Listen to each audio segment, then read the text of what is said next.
Hi, Modern Brit Lit. This is just kind of an introductory video. A little bit of the stuff that I would have covered in person with you if we had been able to meet in person. I'm going to go over the syllabus, just kind of hitting the highlights. If you had me before, I used to make you sign a syllabus contract as your first assignment. You probably don't want to know this or care, but we were actually recently given a directive that we cannot legally make you sign contracts like that anymore.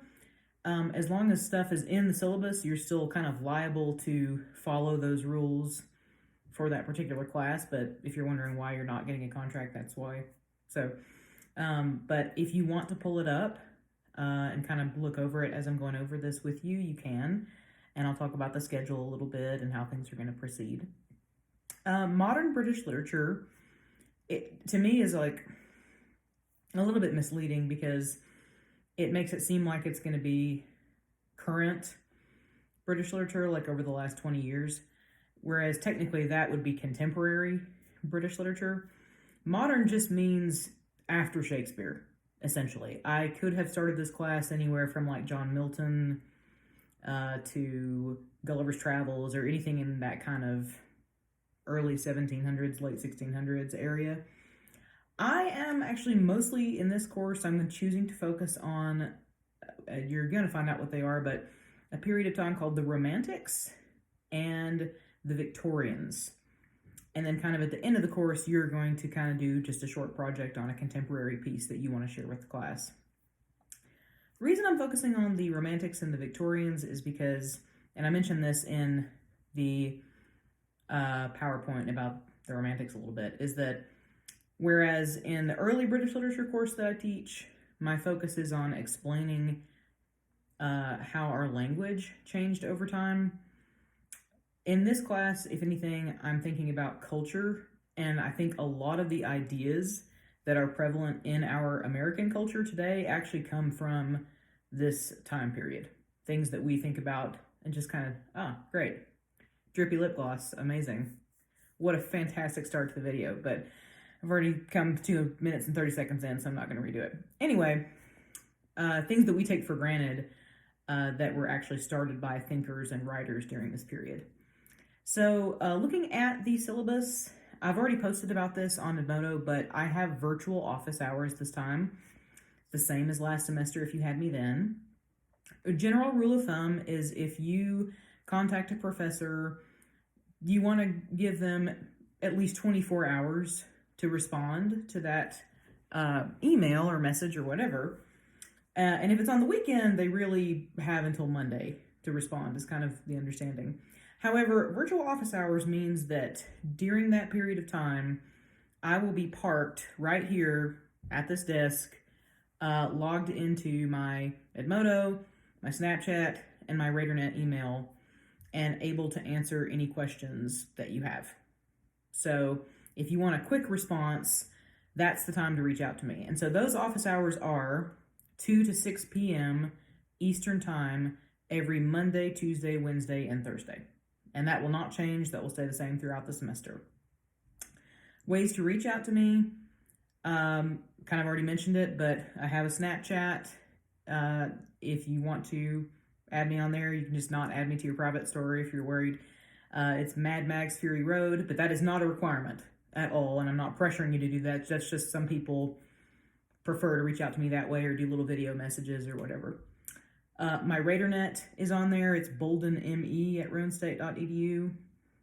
And my Edmodo, you can actually reach out to me on Edmodo. There's a messaging feature, and a lot of people use that. I just request that you don't message me from your Gmail or your personal email account because technically, due to FERPA laws, I am not allowed to send any information about grades to an email that's not the Roan State email. Okay, so if you scroll down, if you look at stuff like course objectives, course competencies, TBR, general education learning outcomes, those are things that the state of Tennessee or the Tennessee Board of Regents wants you to be aware of and wants you to get out of this course. You can look at that on your own time. The supplementary materials, you just need a computer or a tablet in order to be able to take your tests, take your quizzes, and upload any projects that I have you do. I have tried to make this class basically free. There's no textbook. Everything that we're going to be doing is free online, even Frankenstein. I have a free PDF of it. So the only thing you'll have to pay for is just your internet access and some kind of device that you can use the internet on. So assignments and evaluations. So for those of you who are coming to this, actually that's pretty much going to be all of you, coming to this class from a Comp 2 class, whether it was mine or somebody else's. A lit class is graded really differently from a comp class because in comp, the emphasis is on writing. And usually you get the opportunity to revise that writing. In a lit class, the emphasis is on tests. So there's going to be 10% participation. And how you get your participation points in this class is every week on Edmodo. Again, man, it just keeps happening. Every week on Edmodo, there will be a discussion prompt, pretty much every time. And participating in that, it's super informal. It's just a conversation, but checking in and giving your 2 cents on that, and usually you'll have a choice of prompts to choose from. That is how you earn those 10 points. So it may not seem like a lot, but that is a whole letter grade, and sometimes in lit classes, people do kind of slip up and they just forget to do the participation, so remember to pay attention to that. And there is, on the assignment schedule every time, there will be a reminder that says, do the discussion prompt on Edmodo. 60% of your grade is tests, and I think probably what that's going to look like is that you're going to have 3 tests, and each of them will count 20% on your grade. Last spring, I had, it wasn't in this class, but I had kind of a rampant cheating issue. And I decided that that was really unfair to the people who were working hard and not cheating. So the way I decided to handle that, I don't love this, but I don't know what else to do. For online classes, the tests are open book and open note. Essentially, anything that I give you, if it's the story, if it's the poem, if it's the book, or any PowerPoints that I make for you, or any videos that I make for you, you can use those and refer to those during the test. But they are not open internet. So if you're just Googling stuff, if you're just finding stuff on SparkNotes, I'm going to know because that's not going to match what we've really talked about in class, and that will still count as cheating. But I want to just kind of make it an even playing field for everybody and give everybody the same resources. And if you do the work and pay attention to the whole time, you should know those resources well enough to kind of go back during the test in that 80 minutes that you have and find what you need. So I will say last semester's literature class, when I did that, the grades substantively went up. I don't actually think I had anybody who failed the course last time. So if you're panicking about the 60% test score, do keep in mind that as long as you do the work, and if you're looking at the resources and studying that way, you will have them to refer back to. So projects will be 20%. We're going to have a couple of projects during this class. One will be a poem, and then one will be at the very end. And then there's 10% quizzes. So just to kind of keep you motivated to stay on top of the reading, very similar to Comp 2, there will be a quiz every time that you read something. And it'll just be a check plus, a check minus, or a full check. So I try not to make them punitive. It's not like what color was Sherlock Holmes's hat or anything like that, just to kind of make sure that you are doing the reading. So there's an addendum in there about make sure you read. I am doing a virtual conference for this class because for about half of you, I don't know you from Adam. And unfortunately, as you know, I was planning to start class in person so that I could at least meet you and kind of get to know you a little bit. And you probably know we got an email with a directive from the president who I adore. Shut up, phone. I love that man. And he essentially said, if you do not have to come into campus, you need to plan on working from home. So that's when I changed to being fully online. So because of that, I would like to actually get a chance to sort of meet those of you who I don't know and touch base with those of you who I do and see how things are going. So it's on the schedule, it's planned, and you will get the opportunity to sign up for a slot that fits your schedule. On the other hand, if you're like, this sounds like nails on a chalkboard to me, I have no desire to video conference with this person, that is actually okay. We have another option, which is just an email questionnaire that I will send you, and you will fill out and probably attach a picture and send back to me. So if you don't want to do the video conference, you don't have to. There is another option. But if you don't do that, if you just no-show and don't participate in that, you do lose a third of your participation points for the class. So just be aware that that's coming. Ground rules for me, and I will go over this because, again, some of you don't know me. So late work, like late papers for this class or late projects, the way it works is I will deduct half of the potential credit of a project once it is late. In comp classes, I don't actually accept late work at all. But in this course, since there's not any opportunity for revision or anything, I will still take it if it's late, as long as you get it to me by the end of that curricular unit. You'll just only get half of the points that you would have gotten. And there's no additional penalty for each day. There's stuff in there about, politeness and having a secure learning environment, and you can read this on your own. There's stuff about, me kind of giving you a heads up in regard to grading and how my grading works. For number 4, it's not a snazzy name, but I have an open and honest communication policy, which basically just means if you have anything you need to bring to my attention, please bring it to my attention. That I'm asking you from the bottom of my heart. If I have ever said something that upsets you or offends you, which I try not to do, that's not really my sense of humor. I'm not a Snape type of teacher. Or if I'm giving you an assignment or a quiz, or if I'm doing something that you feel like is unfair or isn't really working in the class, it's just me saying, give me the chance to fix it myself before you bring it to the attention of the supervisor, because by the time it goes around to 5 people and then gets around back to me, then I no longer know what I have done wrong. And that's really better communication for any aspect of your life. And then the last one is just keep in mind, I have standards, but at the end of the day, I want you to succeed. I don't want anybody to fail this class, and hopefully nobody will. I want you to get something out of it. I want you to hopefully enjoy it, and then I want you to be able to take that credit and move on with your life. So I'm actually here to help you. I am not your adversary. I'm not your enemy, but a lot of people have an attitude that college is a video game and teachers are mini bosses, and that you have to beat the boss and that they are against you and they're out to get you. So just keep in mind, that's definitely not my goal. I don't know what other teachers you've had, but I am not in that camp, and I will always try to hear you out if you need to bring something to me. Plagiarism and academic integrity, if there is cheating. So if a project or something gets plagiarized, or if I realize on a test that you have been cheating and going off to the internet and looking up stuff you're not supposed to, I have the right as an instructor to either fail you for that assignment or that test, or fail you for the whole class. However, I have never had to have that conversation in a modern British literature class, and so I'm hoping to keep it that way. I'll just repeat to you, and you've heard me probably say this before, those of you who know me, my old boss at the web school used to say that cheating is like going into an 8-lane highway to pick up a nickel, and that the risk just far outweighs the reward. So just kind of keep that in mind. The rest of the stuff is on all of your syllabi for all of your courses, because it's a model, so you can look it over: library, learning center, suicide prevention, all that.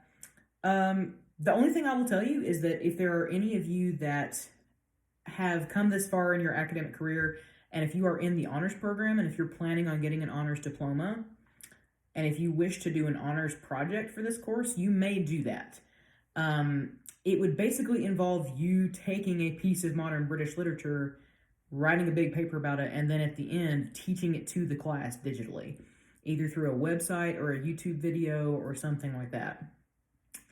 If you are interested in that, let me know ASAP, because there are only a certain amount of projects that I can kind of proctor throughout the semester, but I'm definitely open to that. I've actually never had anybody do an honors project for this particular class. However, this is spring and you're taking your sophomore lit class, if you're not going to be able to get your 18 honors hours at this point, it's really not worth doing it, because if you can't get the honors diploma, then it is a lot of extra work, and it's probably not worth it.